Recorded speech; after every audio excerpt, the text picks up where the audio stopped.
Hi అండి. Welcome to Hanshitha's all in one channel. ఈరోజు నుంచి మన ఛానల్లో స్టోరీస్ కూడా చదవబోతున్నానండి. తప్పకుండా మీ అందరూ ఆదరిస్తారని అనుకుంటున్నాను. చాలా బాగుంటాయండి స్టోరీస్ అనేవి. తప్పకుండా అందరూ వినండి. మీ అందరి సపోర్ట్ కావాలండి. ఓకే అండి. ఇప్పుడైతే స్టోరీలోకి వెళ్ళిపోతున్నాను. స్టోరీ నేమ్ వచ్చేసి బంధాలు బంధుత్వాలు అండి. విద్యుల్లత గారు, రచయిత విద్యుల్లత గారు. స్టోరీలోకి వెళ్ళిపోతున్నానండి. రాఘవరావు గేటు తీసి తన ఇంటి ముందు పెట్టి ఉన్న భార్య విశాల పార్థివ దేహం కేసి మార్చి చూస్తూ ఉన్నాడు. నిన్నటి వరకు నవ్వుతూ తుళ్ళుతూ తమ మధ్య తిరిగిన తన విశాల ఇక లేదు అని నిజాన్ని జీర్ణించుకోలేకపోతోంది మనసు. అయితే విశాల మరణించింది అన్న వార్త తెలిసి కూడా తమ బంధువర్గం వాళ్ళు ఎవరూ రాకపోవడం ఆయన మనసుని కలిచివేసింది. లోపల నుంచి తన కొడుకుల మాటలు వినిపించాయి. పోన్లే, అమ్మ అలా నిద్రలోనే చనిపోయింది. ఏదో అనారోగ్యంలో హాస్పిటల్, అందరూ డాక్టర్లు అంటూ తిరగక్కర్లేకుండా అది పెద్దవాడి గొంతు. అవునన్నయ్య, ఈ రోజుల్లో హాస్పిటల్కి వెళ్తే మాటలా, బోలెడు డబ్బు ఖర్చు. ఆ డబ్బే ఉంటే ఇంకో అవసరానికి పనికొస్తుంది అంటున్నాడు చిన్నోడు.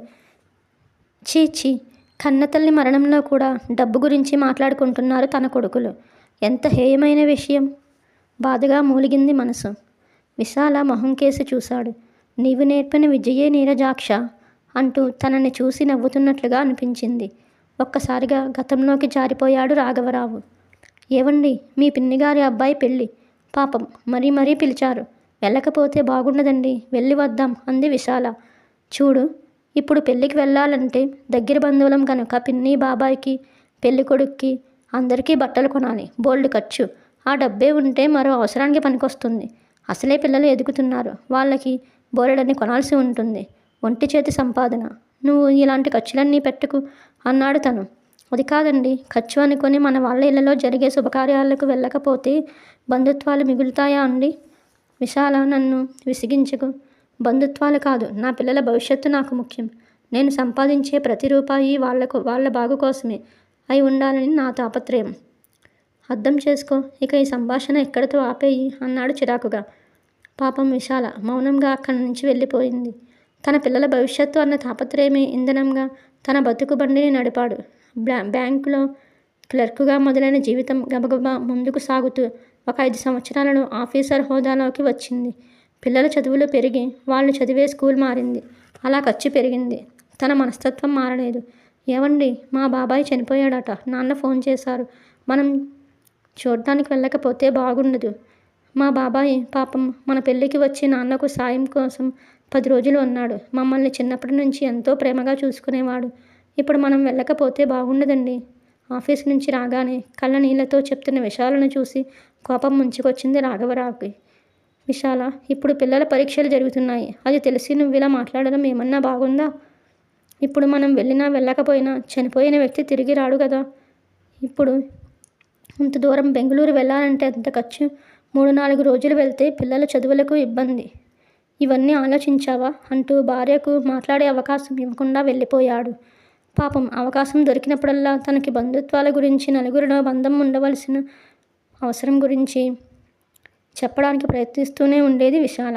కొన్ని సందర్భాల్లో డబ్బు కన్నా నా అనే మనిషి ఎంత అవసరం ఉంటుందో, ఇప్పుడు ఎవరితోనూ సంబంధాలు ఉంచుకోకపోతే ఆ సమయంలో ఎంత చింతించాల్సి వస్తుందో చిలక్కి చెప్పినట్టు చెప్పింది. అప్పుడు తనకి ఎక్కలేదు మొద్దు బుర్ర. అప్పుడు తన దృష్టి అంతా తన భార్య పిల్లలు, వారి ఎదుగుదల అంతే. వేరే ఏ ఆలోచన లేదు.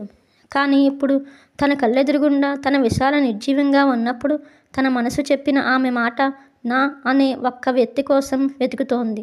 ఆమె చెప్పిన మాటలు ఇప్పుడు అర్థమవుతున్నాయి. కానీ ఏం లాభం? ఇప్పుడు తన గతాన్ని మార్చలేడుగా. తనకే లేని బంధుత్వాలు, ప్రేమలు పిల్లలకు ఎక్కడి నుంచి వస్తాయి? వాళ్ళని తను ఏనాడైనా ఎవరితోనైనా కలవనిస్తేనే కదా. గతాన్ని కాదు కానీ భవిష్యత్తును ఖచ్చితంగా మార్చాలి. ఇకనైనా తను మారాలి. ఈనాడు తను ఈ కొద్దిసేపటి నుంచి అనుభవిస్తున్న ఒంటరితనం రేపు తన పిల్లలు అనుభవించకూడదు గట్టిగా నిర్ణయించుకున్నాడు రాఘవరావు. విశాల దశదిన కర్మలు పెద్ద ఆర్భాటం లేకుండానే గడిచిపోయాయి. వచ్చిన వాళ్ళు చాలా తక్కువ మంది. వారిలో కూడా చాలామంది ఆమె తరపువారు, మమకారం చంపుకోలేక వచ్చిన వాళ్ళు. మరికొంతమంది విశాల మంచితనం వల్ల, ఆ చుట్టుప్రక్కల వారితో పెంచుకున్న స్నేహబంధం వల్ల వచ్చిన వాళ్ళు. రాఘవ కొడుకులిద్దరికీ 1 సంవత్సరమే వ్యత్యాసం. ఇద్దరూ బాగా చదువుకొని మంచి ఉద్యోగాల్లో స్థిరపడ్డారు. ఒకేసారి పెళ్ళిళ్ళు చేసి కొడుకులు కోడళ్ళు సంతోషంగా కళ్ళ ముందు తిరుగుతుంటే చూసి ఆనందించాలని ఎంతో కోరుకుంది విశాల. ఆమె బ్రతికుండగా ఆ కోరిక తీరలేదు. ఎన్నో సంబంధాలు చూసింది. తనకు నచ్చినవి విశాలకు నచ్చలేదు. విశాలకు నచ్చినవి తనకు నచ్చలేదు. ఇప్పుడు ఆ సంబంధాలలో విశాలకు నచ్చిన 2 సంబంధాలు మళ్ళీ చూశాడు రాఘవరావు. అవి తనకు అప్పుడు సుతారము నచ్చలేదు. వాటిలో ఒకటి తన స్నేహితుడి కూతురు శ్రీవల్లి, ఇంకొకటి విశాల వాళ్ళ తరపు బంధువుల అమ్మాయి ఆరాధ్య. అమ్మాయిలు ఇద్దరు బాగా చదువుకున్నవారు, చాలా అందమైన వాళ్ళు కూడా. కానీ వాళ్ళిద్దరివి ఉమ్మడి కుటుంబాలే. అలాంటి కుటుంబంలో అమ్మాయిని తెచ్చుకుంటే వాళ్ళ ఇళ్లలో జరిగే ప్రతి చిన్న వేడుకకు వెళ్ళేందుకే తన పిల్లల సంపాదన సరిపోతుందంటూ వాటిని తను తోసిపుచ్చాడు. ఇప్పుడు రాఘవరావు ఆ ఇద్దరి అమ్మాయిలతోనూ వాళ్ళ తల్లిదండ్రులతోనూ మాట్లాడాడు. తల్లి చనిపోయింది కనుక ఈ సంవత్సరం పెళ్లి చేయకూడదు, కానీ ఈలోగా స్నేహం పేరుతో తన కొడుకులు తరచూ వాళ్లను కలుస్తామని, తద్వారా తన కొడుకులకు ఉమ్మడి కుటుంబంలోని వ్యక్తుల మధ్య ఉండే ప్రేమానురాగాలు, అనుబంధాలు అర్థమయ్యేందుకు అవకాశం ఉంటుందని చెప్పుకొచ్చాడు. అదృష్టవశాత్తు వాళ్ళు కూడా ఒప్పుకున్నారు.